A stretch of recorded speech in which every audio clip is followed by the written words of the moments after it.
రవిచంద్ర, ఇక జిఎస్టీ 2.2 సంబంధించి మార్కెట్లో ప్రభావానికి సంబంధించి మరింత సమాచారం కరీంనగర్ నుంచి మా ప్రతినిధి భాస్కర్ లైవ్లో అందిస్తారు. భాస్కర్.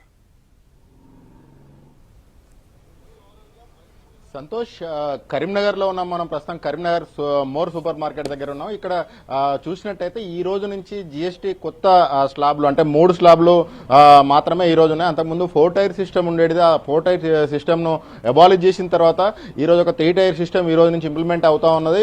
5%, 18%, 40% జిఎస్టీలు అయితే అమల్లోకి వచ్చాయి. ప్రస్తుతం అయితే ఇక్కడ ఒక కస్టమర్ ఉన్నారు, ఆయన అడిగి తెలుసుకుందాం.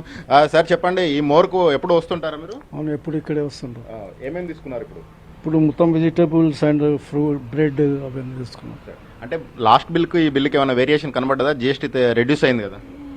బిల్ అయితే కొంచెం తక్కువ అనిపిస్తుంది, నో డౌట్. కానీ మేము అంత నోటీస్ చేయం సార్. అంటే ఏ వాటికి తగ్గిందని స్పెసిఫైగా ఏమైనా చూసారా? ఇప్పుడు ప్రస్తుతం అయితే చూడలేదు, ఇంటికి పోయి చూస్తాం.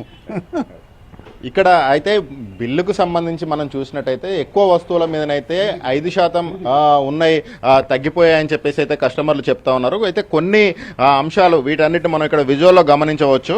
అల్ట్రా హై టెంపరేచర్డ్ మిల్క్ అంటే అది ఒక టెట్రా ప్యాక్లో ఉండే మిల్క్కు తగ్గించారు. అయితే రెగ్యులర్ మిల్క్ అయితే తగ్గించలేదు.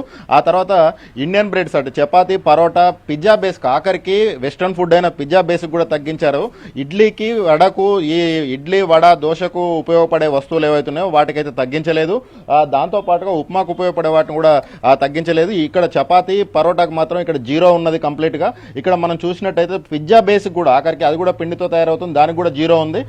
మిగిలిన ఈ పన్నీరు వీటన్నిటిని 5% ఉన్న వాటన్నిటిని 0 తీసుకొచ్చారు. 12% ఉన్న వాటన్నిటిని 5%లోకి తీసుకొచ్చారు. 18% ఉన్న ఈ కన్ఫెషనరీస్, చాక్లెట్స్, క్యాండీస్ అంటే ఈ చాక్లెట్లు ఏవైతున్నాయో చాక్లెట్లు అన్నింటినీ, ఆ తర్వాత ఇతర అంటే తీపి వస్తువులు వాటన్నిటిని కూడా ప్యాకేజ్డ్ తీపి వస్తువులు అన్నింటిని కూడా 5%కి తీసుకొచ్చిన అదైతే మనం విజువల్లో గమనిస్తూ ఉన్నాం. టూత్ బ్రష్లు, టూత్ పేస్ట్లు ఇవన్నీ కూడా 18 నుంచి 12 నుంచి 5%కి అయితే కొన్ని వస్తువులు వచ్చాయి. మిగిలిన వస్తువులు అంటే రెగ్యులర్గా ప్రజలు వాడే పాలు ఏవైతే ఉంటాయో పాలను జిఎస్టీ పరిధిలో పాత జిఎస్టీనే కొనసాగిస్తూ ఉన్నారు. వాటికి ఏమాత్రం తగ్గింపు అయితే లేదు. టెట్రా ప్యాక్లకు ఉన్న పాలకు మాత్రమే అంటే ఫ్రోజన్ ఫుడ్స్ వాటికి మాత్రమే తగ్గింపు అనేది ఉంది. పన్నీరు వీటన్నిటికి కూడా తగ్గింపు ఉంది తప్ప రెగ్యులర్గా ప్రజలు దైనందిన జీవితంలో వాడే పాలకు మాత్రం తగ్గింపు లేదని చెప్పేసి అయితే చెప్తా ఉన్నారు. మనం ఇక్కడ విజువల్లో చూడొచ్చు, చాలా సరుకులన్నింటినీ తగ్గించారు. తగ్గించిన సరుకులు వాటితో పాటు అంటే ప్రజలకు ఎక్కువగా ఉపయోగపడేవి కాకుండా ఇవి నిల్వ చేసిన వస్తువులు వీటిని మాత్రమే తగ్గించారని చెప్పేసి అయితే చెప్తా ఉన్నారు. దీనికి సంబంధించి మనం చూసినట్టయితే ఇక్కడ విజువల్లో గమనిస్తున్నాం, ఇది మొత్తం నిత్యావసర సరుకుల మార్కెట్. నిత్యావసర సరుకుల మార్కెట్కు సంబంధించి అయితే నిత్యావసర సరుకులు మాత్రమే ఉన్నాయి. అయితే మరోవైపు చూసినట్టయితే అక్కడ ఆటోమొబైల్స్ ఏవైతే వాహనాలు ఉన్నాయో 1200cc, 1500cc లోపు కార్లకు తగ్గాయి, ఇటు బైక్లకు కూడా తగ్గింది. వాటన్నిటిని కూడా ఇప్పటికే షోరూమ్ల ముందు ఒక బోర్డులు పెట్టారు, పత్రికల్లో ప్రకటనలు ఇచ్చారు.